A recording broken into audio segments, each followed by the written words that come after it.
Salut, bienvenue dans cette nouvelle vidéo. Aujourd'hui, je voudrais te montrer une petite technique, comment utiliser l'outil de saturation des photos de Affinity Photo. Alors, tu vas voir, il y a plusieurs moyens de l'utiliser, dont le plus connu aujourd'hui, je vais te présenter l'outil de vibrance. Ça va être pour justement saturer tes photos sans saturer les teintes de chair, c'est-à-dire que ça va marcher très bien sur les portraits de personnes et qui sont dans un environnement, dans la nature par exemple. Mais tu vas voir, c'est pas si simple que ça. Il y a certaines photos où par exemple celle-ci, l'outil vibrance ne va pas marcher et je vais te montrer comment saturer certaines couleurs de cette photo sans utiliser l'outil vibrance juste à la fin de ce tutoriel. Donc on commence avec cette photo. Pour utiliser l'outil, il y a plusieurs techniques, mais moi je vais te conseiller d'utiliser les calques de réglage, comme ça c'est non destructif. Donc tu vas aller ici, tu cliques, tu vas aller sur, tu as plusieurs options, hein, mais moi je vais te montrer aujourd'hui l'option vibrance.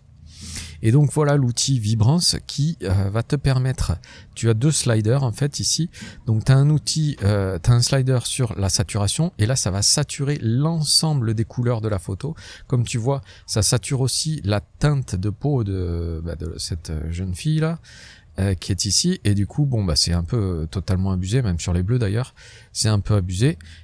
Pour le remettre à zéro, soit tu double-cliques sur ici, soit tu appuies sur réinitialiser. Donc là maintenant je vais te présenter l'outil vibrance qui fonctionne très très bien quand il y a des couleurs de peau, parce que regarde par exemple, là j'ai mis le slider à 100% et comme tu vois, la teinte de peau, la chair, n'est pas affectée par la saturation et c'est uniquement les teintes qu'il y a à côté qui sont affectées, et beaucoup moins d'ailleurs que la saturation. Comme tu peux le voir, c'est beaucoup plus naturel. Donc c'est vraiment une technique à privilégier quand tu as un portrait comme ici, enfin quand tu as une personne. Ne surtout pas utiliser la saturation parce que ça va saturer les teintes de peau et ça va te donner une photo pas top. Là je vais te montrer sur cette photo, pareil, tu vas sur réglages, vibrance. Et là, comme tu vois, pareil, tu vois, ici il y a du jaune, du bleu. Et là, si on utilise l'outil saturation, ça donne un truc un peu pas très vraiment naturel. Et si on utilise l'outil vibrance, tu vois là, les teintes de peau ne changent pas en fait. Ça ne change pas la couleur des teintes de peau. Regarde, le avant-après, on voit bien que le bleu et le jaune sont affectés. Mais la peau n'est pas du tout affectée, ou très très peu.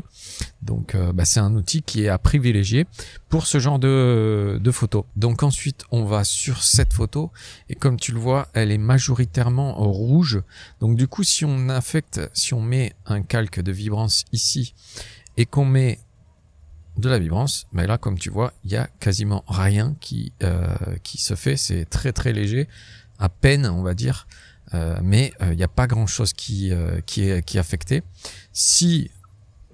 Même problème, si on sature la photo, là ça va devenir complètement surréaliste. Donc c'est pas non plus ça qu'il va falloir faire. Mais si tu veux quand même rajouter de la saturation, il y a une autre technique, c'est que tu vas aller pareil dans calque des réglages, tu vas aller dans TSI ici, et ensuite ici par exemple, donc on va vouloir, là tu auras l'option aussi de saturer. D'ailleurs cet outil sature beaucoup plus que les couleurs que l'outil saturation. Comme tu le vois là, c'est complètement abusé. Là ça devient vraiment une peinture. Donc c'est pas ça qu'on va vouloir. Et pour protéger justement les teintes de peau, les teintes de chair, on va juste choisir par exemple ici le bleu de la veste. Donc on va se mettre sur les bleus. On va même pouvoir appuyer sur sélecteur de couleurs ici et cliquer ici. Poum, ça veut dire que ça va prendre exactement les teintes de la veste. Tu vas pouvoir ici décalage de la saturation, soit saturer donc la veste bleue, hein, soit la désaturer complètement. Ça va dépendre de ton choix, hein. Mais comme tu vois, c'est un outil qui est vraiment très puissant aussi pour juste choisir une seule couleur pour saturer. Bien entendu, comme je te dis, tu pourras saturer aussi deux couleurs, enfin toutes les couleurs en même temps, mais c'est plutôt, moi en tout cas cet outil je l'utilise plutôt avec une couleur en particulier. Voilà, donc ce petit tutoriel est terminé. Je voudrais quand même, avant de vous laisser, vous remercier tous. On est de plus en plus nombreux sur cette chaîne. Je vous remercie tous. C'est d'ailleurs pour ça que ça me motive à faire ces vidéos-là. Merci beaucoup. Si vous avez des idées de tutoriels, n'hésitez pas à me les mettre dans les commentaires de cette vidéo. En attendant, je vous dis salut et à la prochaine.